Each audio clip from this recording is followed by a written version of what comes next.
Jazallahu anna sayyidana Muhammadan sallallahu alaihi wasallam wa aluhu. Jazallahu anna sayyidana Muhammadan sallallahu alaihi wasallam wa aluhu. Sallallahu alaihi wasallam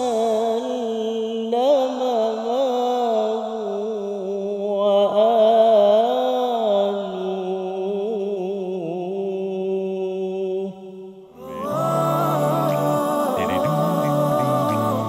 Remember where you came from and choose the path that's never wrong. Bismillahirrahmanirrahim. Assalamualaikum warahmatullahi wabarakatuh. Alhamdulillahirabbil alamin wa biki nasta'in. Wassalatu wassalamu ala rasulihil amin wa ala alihi wa sahbihi ajma'in. Amma ba'd. Yang dirahmati Allah, ahli panel dan seterusnya sidang penuntun yang dirahmati Allah Ta'ala sekalian.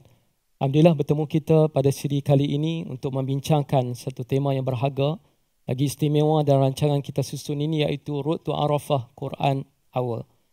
Mudah-mudahan dengan tema yang kita bakal bincangkan ini dengan tajuknya Ikhlas Membina Taqwa akan menjadi bekalan cukup berharga kepada jamaah haji yang sedang bergerak ke Tanah Suci, yang sebahagiannya berada di sana, dan juga termasuk kepada yang sedang bersiap, dan juga termasuklah kepada bakal-bakal haji tetamu Allah pada masa-masa yang akan datang.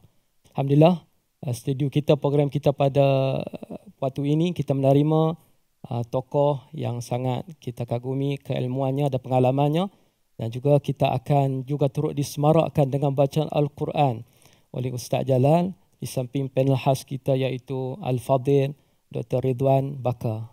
Selamat datang Doktor. Ya, terima kasih. Assalamualaikum. Macam mana Doktor kena pengalaman datang ke sini? Alhamdulillah, dengan izin daripada Allah SWT, walaupun cuaca agak panas kan, tapi Allah memberikan kekuatan lah untuk kita meneruskan agenda kita, insyaAllah. Masya Allah, sebagian pada jihad tu. Ya, insyaAllah. InsyaAllah kita akan mendengar selepas ni beberapa kupasan, nasihat, tip-tip, terutama pengembaraan ataupun pengalaman di Tanah Suci yang bakal dikupas oleh Al-Fadhil Doktor nanti. Ustaz Jala pun pengalaman pergi ke Tanah Suci? Alhamdulillah ada beberapa kali lah. Umrah je, belum haji. Tak sabar saya nak dengar juga kupasan-kupasan ni. InsyaAllah apa yang ada, insyaAllah. InsyaAllah tanpa melengah masa, mari kita bertadabbur dan mengikuti terlebih dahulu bacaan Al-Quran yang akan disampaikan oleh Al-Fadhil Ustaz Jalaluddin. Dipersilakan. Baik, saya akan mulakan dengan bacaan daripada surah Al-Insan ayat ke-9 pertama dahulu. Jadi kalau ada yang para pendengar yang ingin mendengarkan sama-sama, membaca sama-sama mushaf muka surat 579. A'udzubillahi minasyaitonirrajim. Bismillahirrahmanirrahim. Innama nut'imukum liwajhillahi la nuridu minkum jazaa'an wala syukura. Sadaqallahul azim. Masya Allah, Alhamdulillah kita pun telah mendengar bacaan daripada Ustaz Jalal tadi. Ayat itu daripada ayat ke-9 daripada surah Al-Insan. Mafhumnya yang boleh kita lihat daripada kitab-kitab terjemahan dan tafsir. Mafhumnya sambil orang itu berkata, yakni yang telah menginfakkan makanan ataupun menyediakan makanan secara percuma, menyediakan sedekah dan sebagainya dalam bentuk makanan, apa dia berkata? Sesungguhnya kami memberi makanan kepadamu hanyalah kerana mengharapkan keredaan Allah. Kami tidak mengharapkan balasan dan terima kasih daripada kamu. Daripada ayat ini, sidang pendengar, sidang penuntut sekalian, sedia kita maklum menunjukkan objektif yang sangat tinggi dalam menghulurkan makanan ataupun menyediakan makanan. Biasanya orang sediakan makanan ni kerana nak pujian. Sediakan makanan ni kerana majlis tertentu. Tetapi tiba-tiba demi merealisasikan ayat yang ke-9 ini, dia buat bukan kerana pujian, bukan kerana majlis, lebih kepada keridhaan Allah. Di sini kalau kita fahami ayat ini, kalau dalam bab makanan pun begitu, apatah lagi lah dalam perjalanan haji dan sebagainya. Untuk itu, saya ingin bertanyakan kepada Dr. Ridwan, khasnya dalam ibadat haji ini, kadang orang bagi makan, disediakan makan untuk keselesaan ketika ibadat haji. Jadi kenapa perlu ikhlas menyediakan makanan dan menikmati makanan? Bukan setakat itu ikhlas, bahkan apa jua pun jamaah haji perlu ada keikhlasan yang tinggi ketika menjalankan pelbagai rutin kehidupan di sana. Silakan Fadil Doktor. Okey. Bismillahirrahmanirrahim. Assalamualaikum warahmatullahi wabarakatuh. Terima kasih Dr. Sri atas persoalan ini. Mungkin kita bukan nak membicarakan persoalan penitilan pasal tasawuf berkaitan kepada ikhlas. Tapi saya cuba kaitkan berdasarkan pengalaman saya dalam menguruskan haji dan juga umrah, di mana saya dapati bahawa ikhlas itu sangat penting. Ya, sangat penting bukan untuk urusan haji saja, tapi apa saja yang kita buat di atas muka bumi ini, apa kita lakukan, ia diperlukan keikhlasan. Jadi kepada tuan-tuan perempuan di luar sana dan juga bakal jemaah haji ataupun yang sudah berada di tanah suci ketika ini, ikhlas ni dalam bahasa mudah bermaksud kita buat ni kerana Allah. Kita tidak ada matlamat lain kecuali Allah Subhanahu Wa Taala. Jadi dengan perkataan hati kita ni hendaklah sentiasa disibukkan kerana Allah Subhanahu Wa Taala, supaya tidak wujud elemen riak di dalam amalan perbuatan kita. Sebab tu dalam Al-Quran juga disebutkan bahawa watimul hajja wal umrah lillah. Hendaklah kamu menyempurnakan haji dan umrah kerana Allah Subhanahu Wa Taala, bukan disebabkan faktor lain. Saya nak berkongsi sedikitlah Doktor Ustaz, berdasarkan pengalaman masa saya menggunakan haji dulu, saya ada bertemu dengan, saya kebetulan Allah takdirkan bertemu dengan seorang orang tua orang Turki ni, dah tua-tua, saya rasa umur dia mungkin dalam 80-an. Dia menunaikan haji, dia tak tahu berbahasa Inggeris, bahasa Arab pun tak tahu. Jadi saya tanya dia punya teman yang menemani dia tu. Saya tanya dalam bahasa Inggeris, orang tua ni pergi haji, mana datang duit? Soalan yang sangat mudah lah kita tanya kan. Dan dia kata, orang tua tu jawab dalam bahasa Turki dan diterjemahkan ke bahasa Inggeris. Orang tua ni kata dia menunaikan haji dengan menjual rumah dia. Sampai peringkat tu. Sampai peringkat tu. Jadi saya terpelik pula sebab kita dalam konteks kemampuan haji tu, bekalan kita hendaklah ketika pergi, ketika kita tinggalkan dan juga setelah kembali. Maksudnya bekalan kemampuan kita tu meliputi faktor kemampuan Tapi orang tua ni membalas balik, dia kata dalam kehidupan ni Ustaz kita kena yakin dengan Allah. Maksudnya saya pergi haji ni, saya jual harta saya, tetapi saya yakin rezeki saya akan datang selepas saya beli haji. Cuma nak katakan di sini saya nak cuba kaitkan dengan falsafah ikhlas tadi Apabila kita menunaikan haji, kita kenalah mengikhlaskan diri kita kerana Allah Subhanahu Wa Taala, dan kemudian kita kena yakin bahawa urusan kehidupan kita di sana ketika di tanah suci dan juga selepas kita selesai menunaikan haji adalah urusan Allah. Keyakinan yang tinggi terhadap rezeki Allah. Jadi Ustaz Doktor, dia ada ciri-ciri penting persoalan ikhlas ni. Orang yang menunaikan haji, tuan-tuan, perempuan yang sudah berada di Mekah dan Madinah ataupun yang bakal berangkat beberapa hari lagi, ada beberapa ciri yang kita kena pastikan merangkumi persoalan ikhlas ini. Ciri pertama adalah tidak mengharapkan apa-apa. Kita cuma mengharapkan Allah saja yang memberikan ganjaran. Saya ambil contoh lah satu lagi Ustaz jamaah sekalian, saya ambil contoh, kalau isu yang berlaku di Malaysia sekarang ini adalah isu subsidi haji Ustaz kalau mana-mana golongan-golongan kawan-kawan saya ni, kawan-kawan kita ni yang golongan T20 tu mengeluh sebab dia kena bayar 30,000 kan, nak banding dengan B40 yang cuma bayar 10,000. Jadi kita nasihatkan kepada sahabat-sahabat kita yang bakal menunaikan haji dalam golongan T20 ini, jangan pertikaikan persoalan 30,000 ke 15,000 ke 10,000. Allah dah jemput kita, Allah dah pilih kita, tafadhal pergi. Itulah keikhlasan yang dimaksudkan di sini, bahawa kita pergi kerana Allah, bukan untuk tujuan kebanggaan membangga diri. Kedua, ciri kedua orang yang ikhlas ini adalah dia buat sesuatu yang dia happy. Kan? Dia buat happy. Saya ambil contoh lah. Tamu haji ada satu program, saya tak ingat apa nama program tu, di mana dipanggil sebagai sukarelawan haji. Mereka ni sukarela. Kan? Semalam pun keluar dalam TV, sukarela.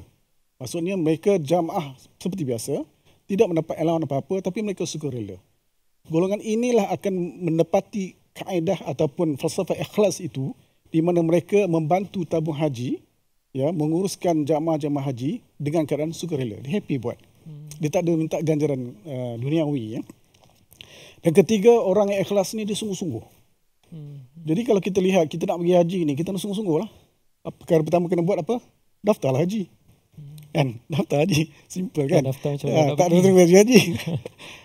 dan elemen keempat orang ikhlas ini adalah dia mengharapkan hanya ganjaran daripada Allah Subhanahu Wa Taala. Wallahu a'lam bishawab. Terima kasih di atas kupasan yang disampaikan oleh Dr. Ridwan tadi. Jelas di sini bahawa ikhlas ni sangat penting. Kalau tak, perjalanan haji tak akan menjadi. Saya tertarik tadi dengan poin doktor ada menyebut tentang happy, bersungguh-sungguh. Dan pengalaman saya jalan ketika menunaikan umrah pun saya pasti happy. Terutama mak ayah kan, barangkali yang sponsor, yang sediakan laluan untuk pergi ke Tanah Suci.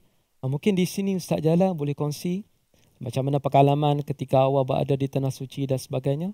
Silakan. Baik, Alhamdulillah. Terima kasih doktor yang bagi doktor.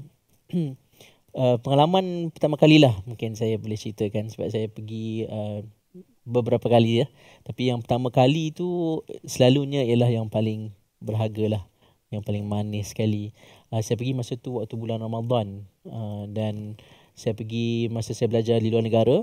Pergi dari sana, memang selama saya membesar tu teringin nak pergi, tapi sebab tak ada kemampuan, keluarga pun ramai adik-beradik. Tapi bila saya kumpul duit beasiswa, semua boleh pergi sendiri.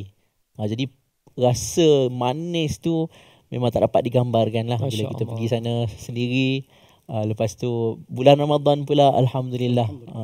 Jadi kita rasa, bukan nak kata kita capai ikhlas, tetapi saya rasa keikhlasan itu. Sebab tak ada siapa orang yang suruh, dan ramai kawan-kawan yang lain pergi ke negara-negara Eropah, pergi ke US lah. Tapi kita pilih untuk pergi ke Tanah Suci.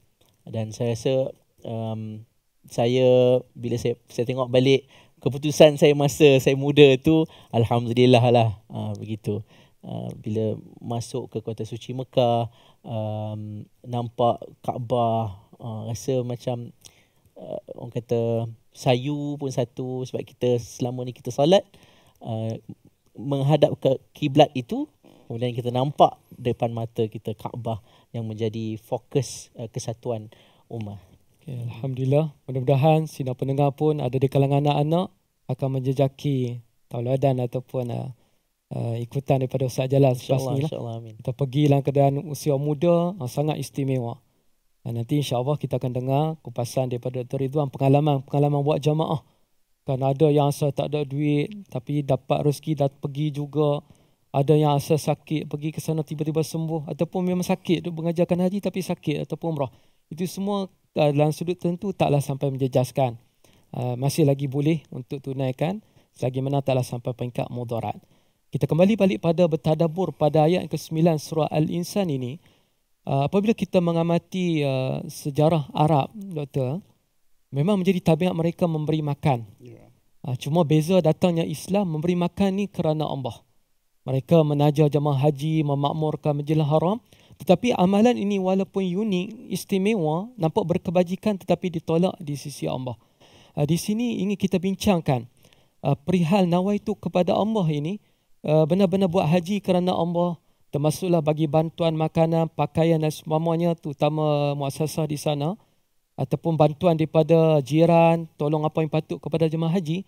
akhirnya mendidik mereka benar-benar ikhlas kerana ini satu jihad. Persoalannya sekarang, apakah kepada rakan-rakan kita yang berpeluang pergi ke haji, mereka mampu balik untuk terjemahkan nilai ikhlas di tanah air? Apakah tip-tipsnya, Doktor? Okey, terima kasih Doktor ya. Saya melihat dari perspektif yang agak berbeza sedikit. Saya nak kupas. Persoalan ikhlas ini dididik daripada awal sebelum kita berangkat ke Tanah Suci. Ini kepada tuan-tuan yang belum akan berangkat mungkin tahun depan, 2-3 tahun akan datang, perlu mengambil pengiktibaran berdasarkan pengalaman ya. Pertama sekali kita nak bagi tahu masyarakat, pergilah pada usia muda, itu perkara pertama. Ya, dikala kita berkemampuan, fizikal kita orang muda pergi haji lebih impak dia berbeza. Itu satu. Kedua, kepada mereka yang belum lagi berdaftar haji, ni nak cakap ikhlas Ustaz kita kena daftar haji sekarang lah. Untuk didik ikhlas tu. Sebab ia memerlukan pengorbanan. Apakah bentuk pengorbanan? 1,300 pendaftaran haji. Contoh kan. Itu pengorbanan. Kalau kita boleh beli barang-barang keperluan yang mungkin tidak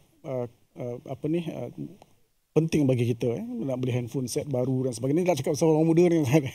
Orang muda beli handset baru lah apa semua ni. Why not? Mengapa tidak? Daftar dulu haji dengan 1,300. Itu nak test kita punya ikhlas kerana Allah Subhanahu Wa Taala.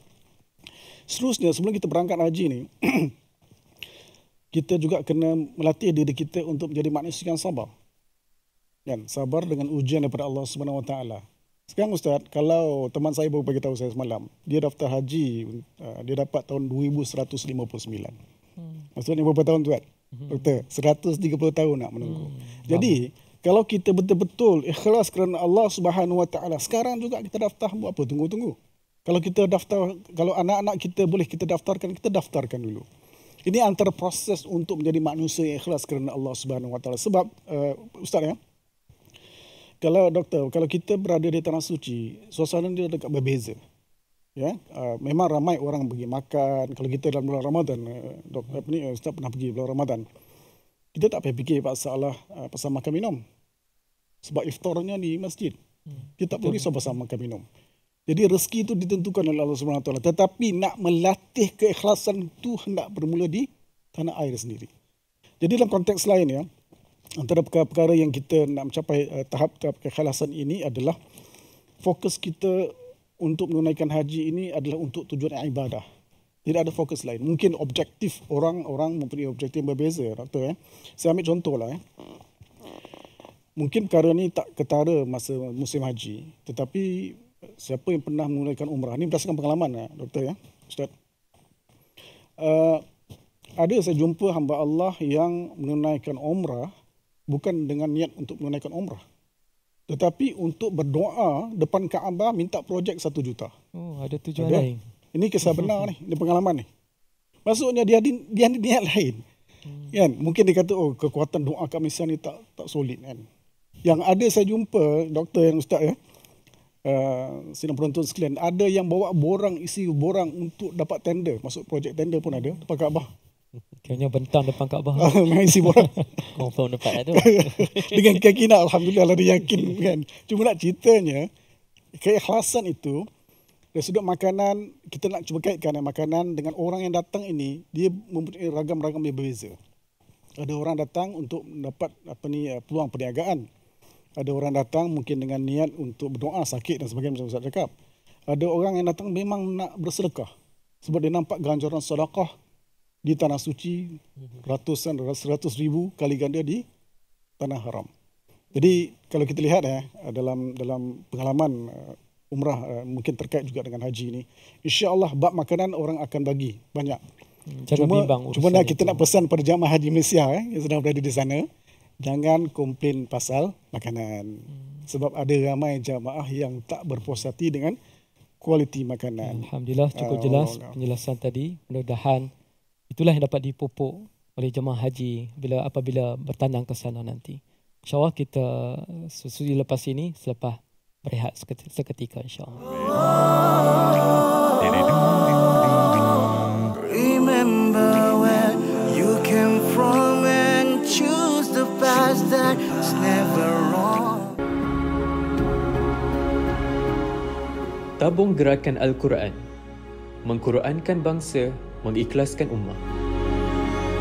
Infak adalah cara terbaik membina saham akhirat. Sumbangan boleh disalurkan ke nombor tertera atau mengimbas kod QR.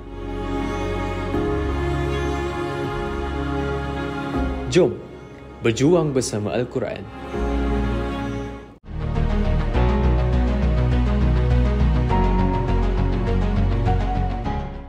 Orang yang infak ni dia nak kaya dunia dan akhirat. Baru nak letak duit, macam tak ikhlas ni, masuk duit balik dalam poket. Quran satu anugerah dan hadiah daripada Allah Subhanahu Wa Taala. Alhamdulillah. Apakah tajuk kupasan menarik pada minggu ini? Saksikan My Quran Time 2.0 setiap hari jam 12 tengah hari. Quran, salat, infak di TV9.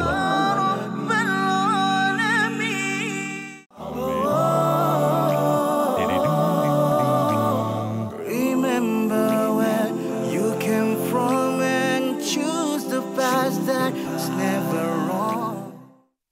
أعوذ بالله من الشيطان الرجيم بسم الله الرحمن الرحيم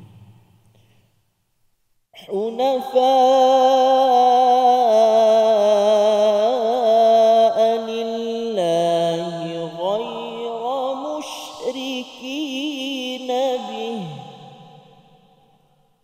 ومن يشرك بالله فكأنما خر من السماء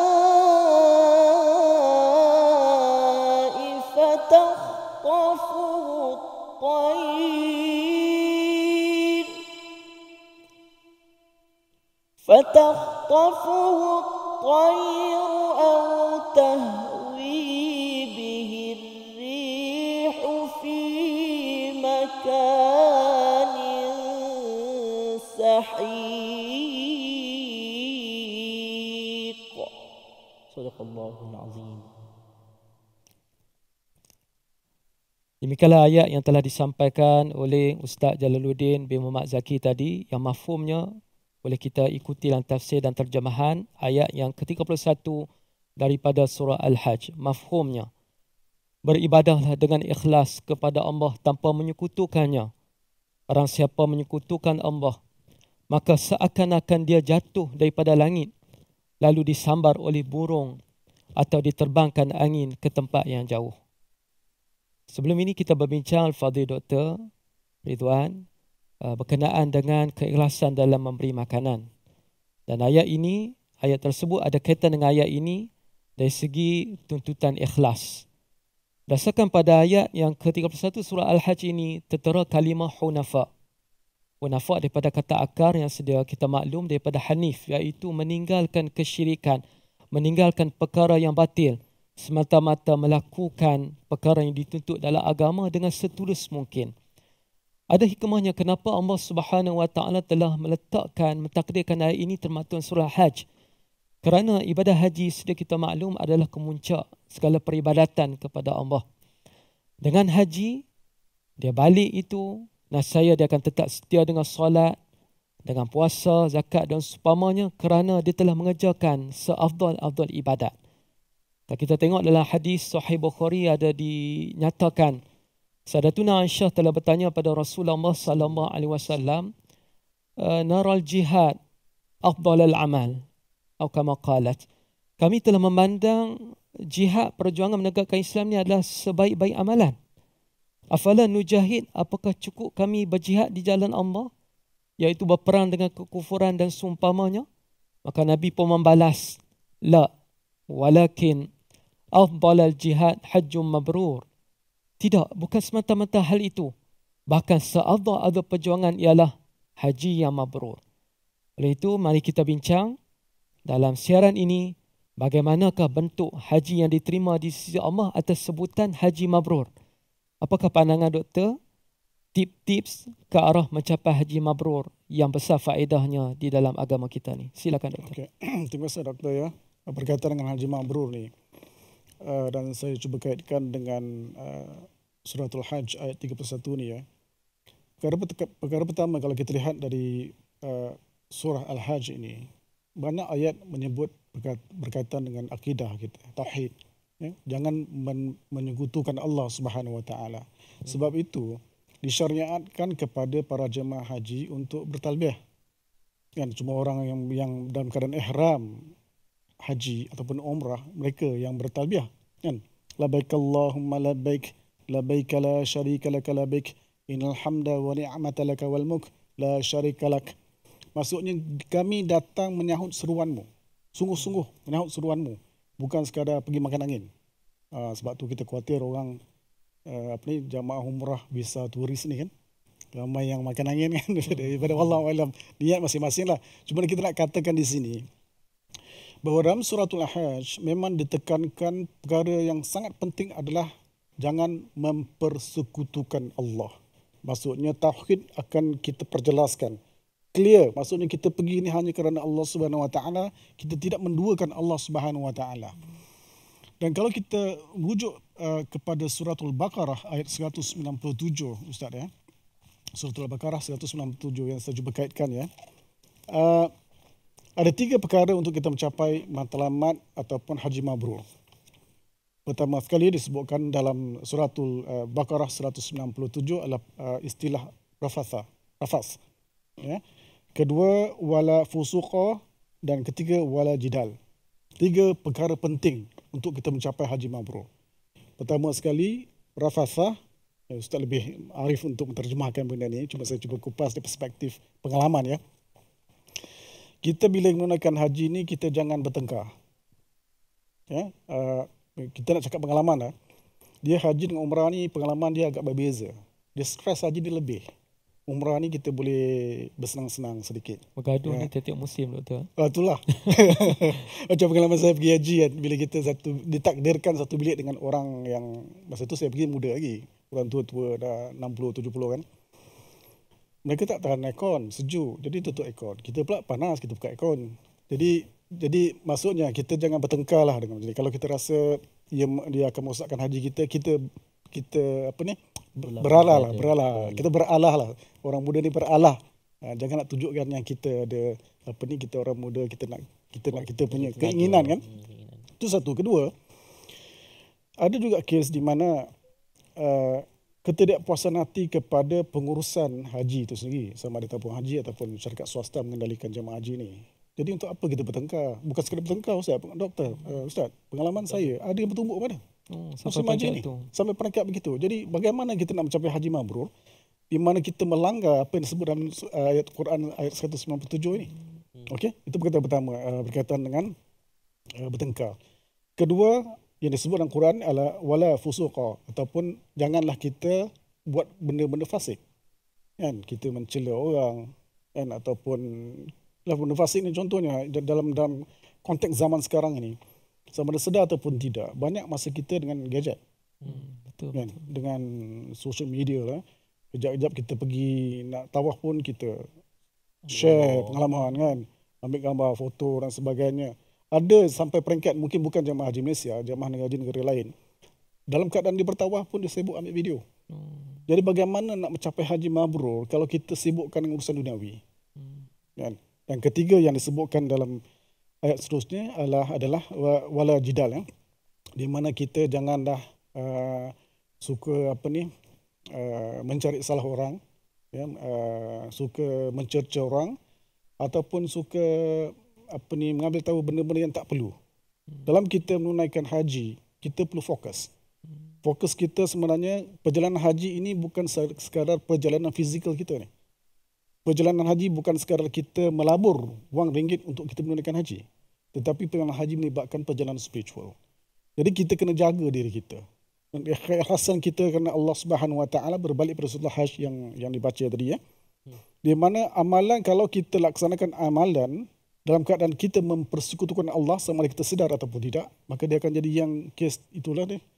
Di mana Allah Subhanahu Wa Taala burung menyambar amalan kita ni dan dicampakkan pada tempat yang tidak sepatutnya. Kita tak nak jadi begitu.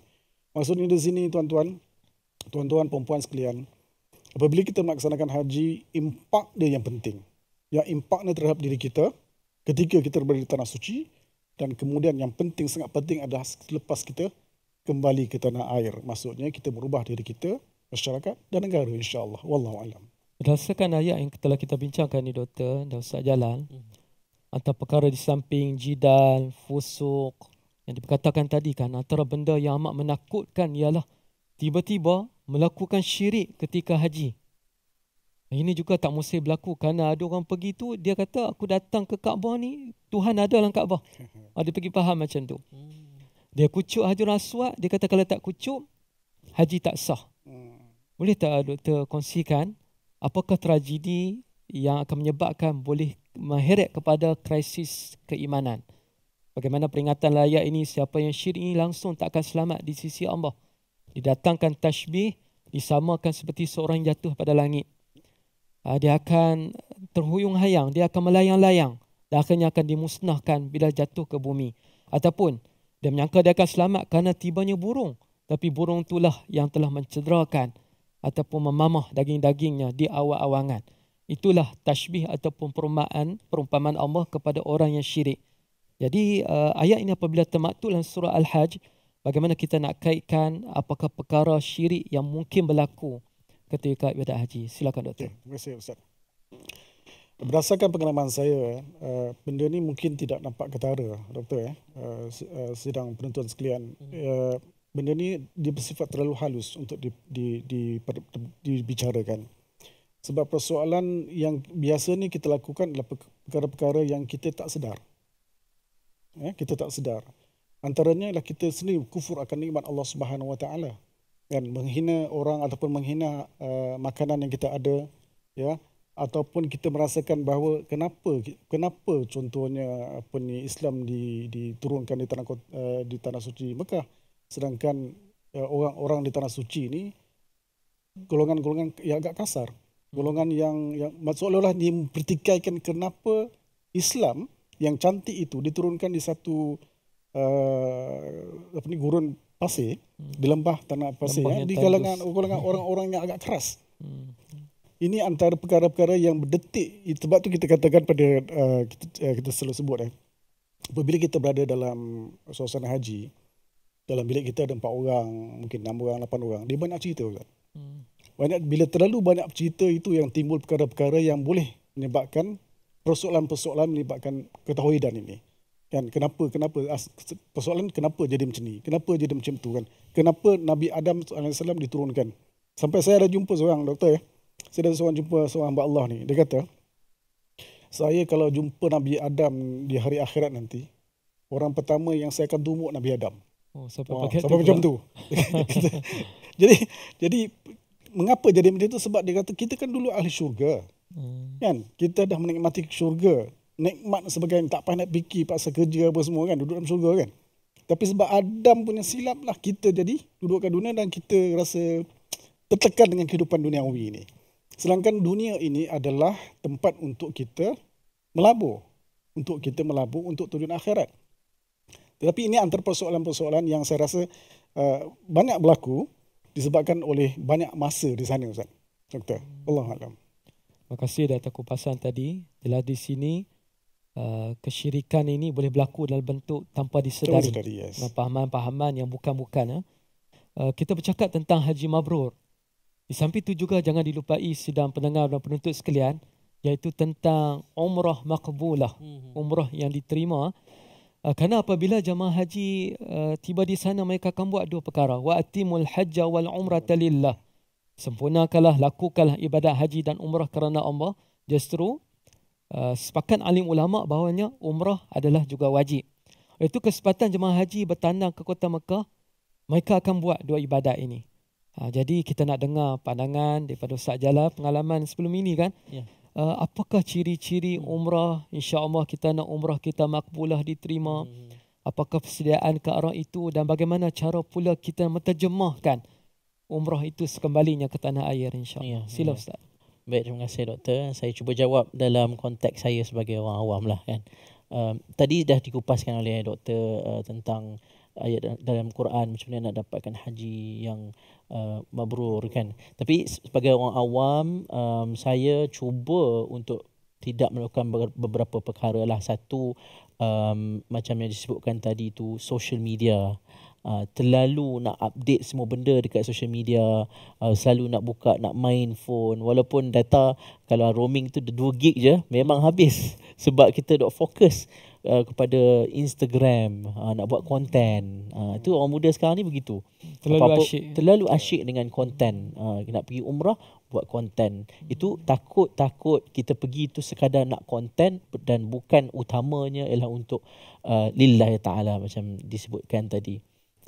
Itu satu benda yang saya rasa sangat common, sehingga kan ada anak-anak muda yang pergi tu sekadar trend. Tengok dekat social media banyak betul kawan-kawan pergi umrah.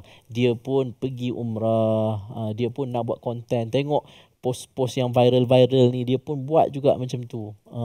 Jadi satu benda yang paling penting dalam konteks anak muda dan juga kecanggihan teknologi sekarang ni, sangat perlu berhati-hati dari segi itu. Dan antara lain yang mungkin yang perlu dititik beratkan ialah untuk kita menjaga hubungan kita dengan jemaah-jemaah lain, dengan agensi, mungkin agensi yang kita pergi ikut jemaah sekali tu, akan ada pertelingkahan-pertelingkahan tu. Kita takut boleh berlaku, boleh memberi kesan kepada umrah kita lah. Jadi dua perkara itu saya rasa perlu ditekankan dengan begitu mendalam oleh jemaah sebagai orang awam macam saya ni, insya-Allah. Alhamdulillah, satu perkongsian yang cukup menarik. Kesimpulannya, sidang pendengar dan diri saya juga, ahli panel, semua pihak, kalau kita pergi ke Tanah Suci ni, kiranya tangan kita ni kalau boleh lebih banyak pegang tasbih, lebih banyak pegang Quran lah, berbanding lebih banyak pegang gadget. Dan selanjutnya, peluang apabila kita menjejaki Tanah Suci Mekah ini, gunakanlah peluang itu dengan sebaik mungkin.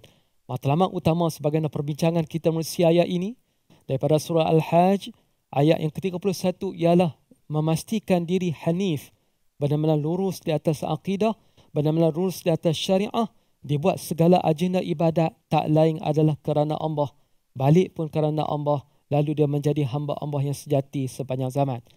Seru kita ingin bincang, lanjutkan perbincangan, bagaimanakah bentuk haji mabrur, tanda haji mabrur sekembalinya ke Malaysia misalnya, apakah pengalaman Al-Fadhil Doktor. Sebab keputusan haji mabrur ni sebenarnya di sisi Allah. Cuma berdasarkan tips-tips agama, pedoman, apakah petanda haji mabrur sekembalinya ke tanah air. Silakan Doktor. Okey, terima kasih Doktor. Berdasarkan pengalaman saya teringat arwah Pak Usus saya, seorang imam di Singapura, berpesan pada saya masa saya nak pergi haji dulu. Latihan untuk mendapat haji mabrur ni seharusnya bermula di tanah air sebelum berangkat. Maksudnya kita dah latih diri kita. Contohnya kalau lelaki solat berjamaah lah di masjid. Jadi dengan harapan dia dah latih diri dia di Malaysia dan kemudian berada di Mekah dan Madinah, akan berterusan solat berjamaah di masjid. Kita khawatir Doktor ya, Ustaz, teman-teman sekalian, ada di kalangan jamaah kita yang dah sampai di kota Mekah atau Madinah. Madinah mungkin kurang lah, tapi di Mekah disebabkan jauhnya hotel ataupun cuaca yang sangat panas, maka jamaah tidak solat berjamaah di Masjidil Haram. Terima kasih banyak Al-Fadhil Doktor, kerana kita keterbatasan masa. Okey, masya-Allah. InsyaAllah kita berjumpa lagi lain siaran. Yang bahagia ialah mari kita semarakkan ibadat sekembalinya tanah air. Sehingga kita jumpa lagi, jangan lupa untuk ikuti siaran pada keesokan harinya. Sama-sama kita ikuti Road to Arafah Quran. Mudah-mudahan adanya manfaat untuk amalan kita bersama. Sekian.